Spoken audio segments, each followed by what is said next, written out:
Affordable loan लेकर BTC में डाल दूं कि एक्चुअली मुझ पे थोड़ा सा डेट है, क्या बीटीसी आने वाले 2 साल में कवर करके कर सकता है? बीटीसी से ज़्यादा और कोई सिक्योर नहीं है यार। लोन की मैं रिकमेंडेशन कभी भी नहीं दूंगा।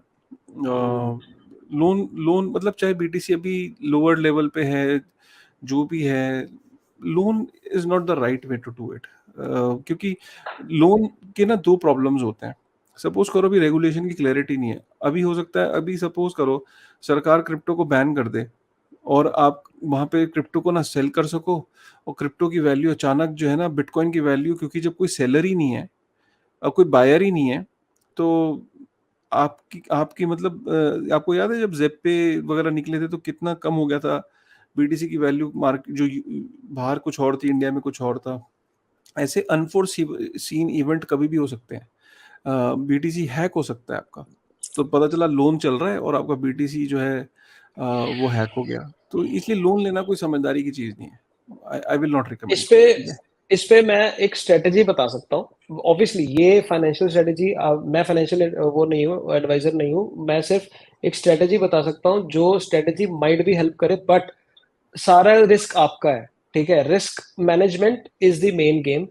देखो, पैसा, जितने भी दुनिया के अमीर लोग हैं वो डेट लेके ही अमीर बनते हैं, वो डेट से खेलते हैं।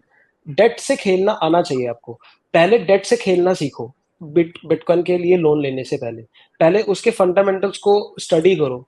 ठीक है, क्या उसका मतलब क्या है? इसका मतलब ये है कि अगर आप लोन जब ले रहे हो, आप ये देख रहे हो कि आपकी खुद की इतनी वर्थ है कि कल को अगर बीटीसी डूब भी जाता है तो आप स्टिल उस लोन को इजीली चुका सकते हो। आपकी मंथली एटलीस्ट इनकम आपको उतना अफेक्ट नहीं करेगी, राइट?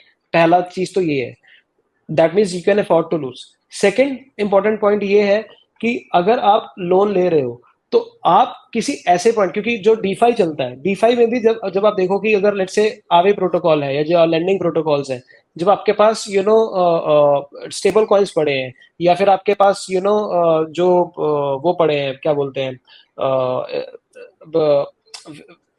आपका इथेरियम जैसे एसेट्स पड़े हैं जो वॉलेटाइल एसेट्स है, राइट?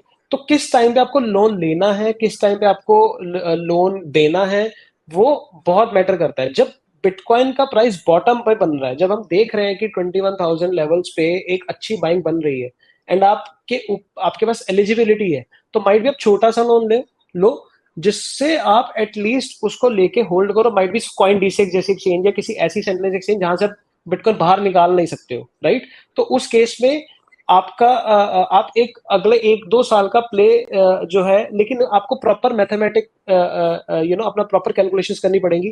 कैलकुलेशंस करके आपको पूरा देखना पड़ेगा कि क्या आपका सेल लेवल होना चाहिए। हो सकता है बीटीसी जो है वो 21,000 से 42,000 जाते ही आपका काम दे दे। आपने 2 लाख का लोन लिया, 2 लाख के 4 लाख बन गए, आपने 2 लाख का लोन वापस किया, 2 लाख आपका आ गया, आपका काम हो गया। लेकिन वही बात है, तो आपको 42 के पे निकलना है, आपका लोन खत्म करना है। आपको ये नहीं वेट करना है मेरा 42 के 82 के 84 के बनेगा तो जाके मैं लोन खत्म करूंगा, नहीं।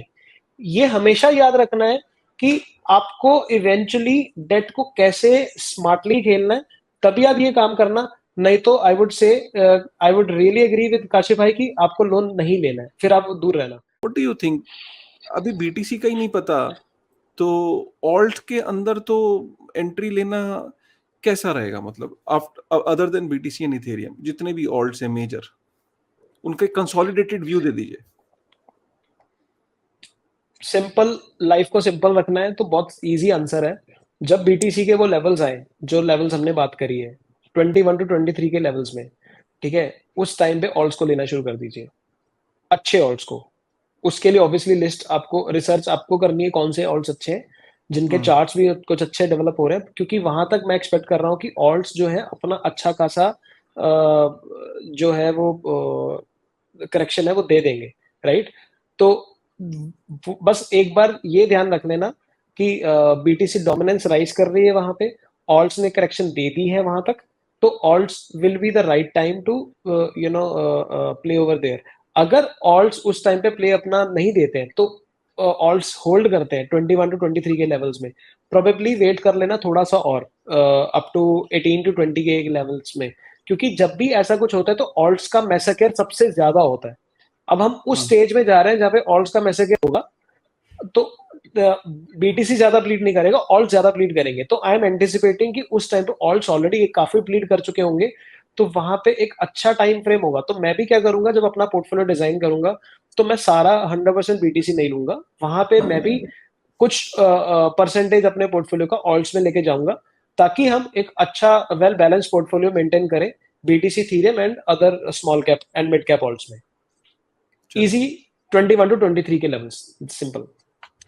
चलिए, with this thought thank you very much. ये किसी भी तरीके की at the end of the show एक घंटा 8 मिनट का शो हो चुका है। ये किसी भी तरीके की फाइनेंशियल एडवाइस नहीं है, और यहाँ पे कोई भी आपको जो लेवल बताया गया है वो सिर्फ और सिर्फ एक स्टडी है, एक टेक्निकल एनालिसिस है। उसके 90% चांसेस भी हो सकते हैं कि वो गलत भी हो, 100% चांसेस हैं कि वो गलत हो सकता है, और 90% चांसेस है वो ठीक भी हो सकता है। ये कोई नहीं डिसाइड कर सकता, ना ही किसी कोई दावा कर सकता है, ना ही उपिंदर भाई को किसी तरीके के एक्सपर्ट है, ना फाइनेंशियल एक्सपर्ट है, ना फाइनेंशियल एडवाइजर है, ना किसी तरीके की इनके पास डिग्री है, ना किसी तरीके से आपको ये इन्फ्लुएंस कर रहे हैं।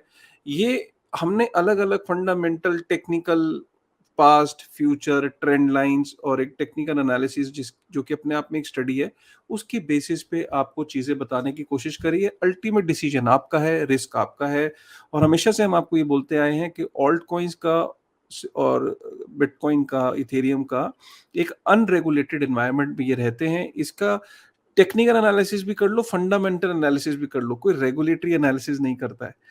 रातों रात अगर कोई रेगुलेशन चेंज हो जाए, रातों रात एक कोई नोटिस आ जाए, कोई ऑर्डिनेंस आ जाए, आपकी टेक्निकल एनालिसिस भी फेल होगी, आपकी फंडामेंटल एनालिसिस भी फेल हो जाएगी। अगर रेगुलेटरी एनालिसिस आ गई, तो रेगुलेटरी एनालिसिस कौन करेगा भैया? वो किसी कोई नहीं कर सकता, क्योंकि रेगुलेशन में क्या हो रहा है, कल कौन सा नोटिस आ जाए, कौन सी एक्सचेंज को बंद कर दिया जाए, कौन से कॉइन्स को बंद कर दिया जाए, ये किसी को नहीं पता है। इसलिए बहुत समझदारी से इस स्पेस में चलना है। वेब3 की दुनिया, और आपने मेरे चैनल पे जब भी आप आए हो, हमने बहुत रिस्पॉन्सिबल तरीके से हम कोशिश करते हैं।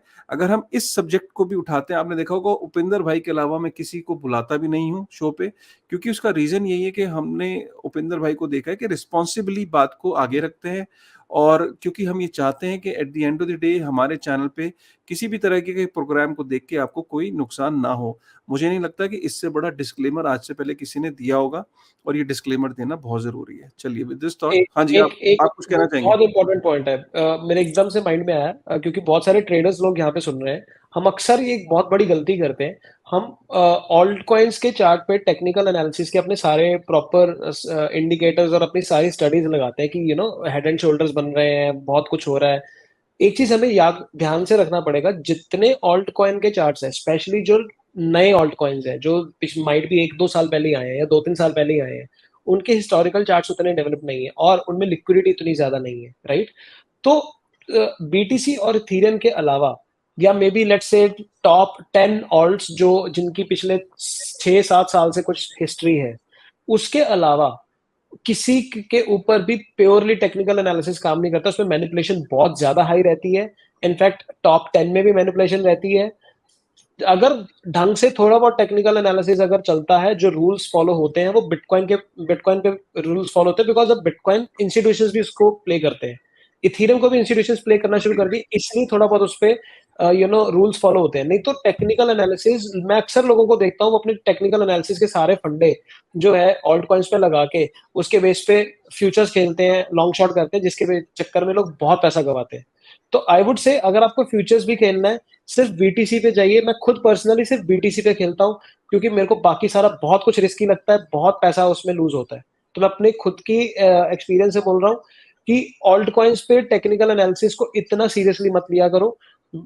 उसके लिए ऐसी रेगुलेशंस, एसईसी के या कुछ भी कल को ऐसा आ गया तो सब कुछ धरा का धरा रह जाता है। That is all I can say.